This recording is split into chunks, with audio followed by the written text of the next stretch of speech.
Ego lo ketinggian. Begini cara mengontrolnya, bro.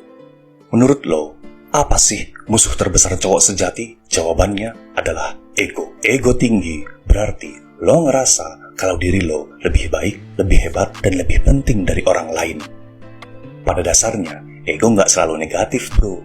Ego bisa jadi suatu hal yang positif, asal lo tahu cara mengendalikannya. Kalau ego lo ketinggian, lo bakal susah punya temen.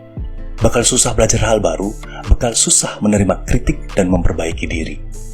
Nah, di sini gue bakal share tips untuk mengontrol ego lo yang ketinggian, bro. Biar lo lebih kuat dan gak gampang terpengaruh sama omongan sekitar. Tetap maju dan yakin menjalankan prinsip.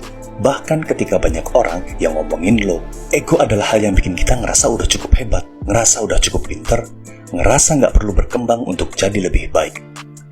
Kalau lo mau belajar mengontrol ego, ada satu aktivitas yang bagus banget. Namanya olahraga. Kenapa? Dalam olahraga apapun, ada satu pelajaran penting. Namanya pelajaran untuk kalah.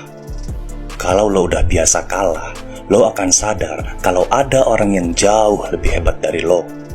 Dan kalau lo kalah di olahraga, next time lo ngelakuinnya lagi, lo akan cari cara gimana biar bisa menang dengan efektif. Lo akan terbiasa belajar, terbiasa cari cara. Mungkin juga jadi terbiasa tanya ke orang yang lo rasa lebih jago. Minta masukan dan tips biar performa lo lebih bagus lagi. Jadi kesimpulannya, kalau lo mau coba mengontrol ego lo yang ketinggian, gak perlu susah-susah, bro. Gak perlu baca ratusan buku atau nonton puluhan jam video motivasi. Cukup keluar dan mulai olahraga. Lihat dan rasakan. Ternyata ego lo gak ada apa-apanya saat lo harus melakukan aktivitas fisik yang menantang. Kamu sulit mengendalikan ego?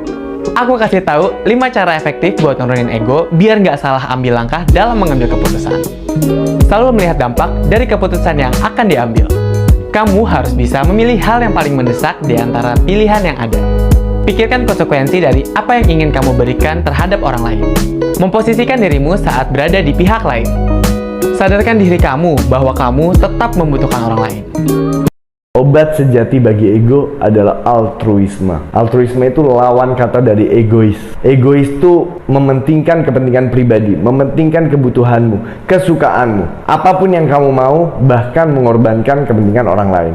Kebalikannya, altruisme adalah mementingkan kepentingan orang lain daripada kepentinganmu sendiri. Latihlah dari hal-hal kecil. Ketika kamu butuh sesuatu, orang lain butuh sesuatu, coba pentingkan kepentingan orang lain ini.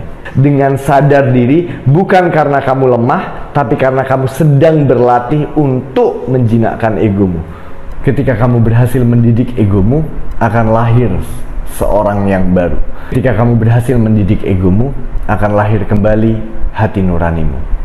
Ketika kamu berhasil mendidik egomu, empatimu akan muncul. So, the main purpose untuk mendidik ego adalah untuk menjadi orang yang lebih baik lagi. Egois itu kan berarti kita melihat dunia itu hanya diri kita. Jadi kita melihat dunia ini cuma ada kita aja. Itu yang namanya egois. Padahal dunia ini kan tidak hanya kita. Ada kantor, ada anak-anak, ada suami, ada orang banyak gitu. Luas sekali dunia. Maka biasanya kalau orang hanya memikirkan dirinya sendiri, misalkan orang-orang yang mengalami depresi, yang hanya memikirkan dirinya sendiri, itu dunia itu sempit. Kalau kita melihat dunia itu luas karena mungkin kita bahagia ya.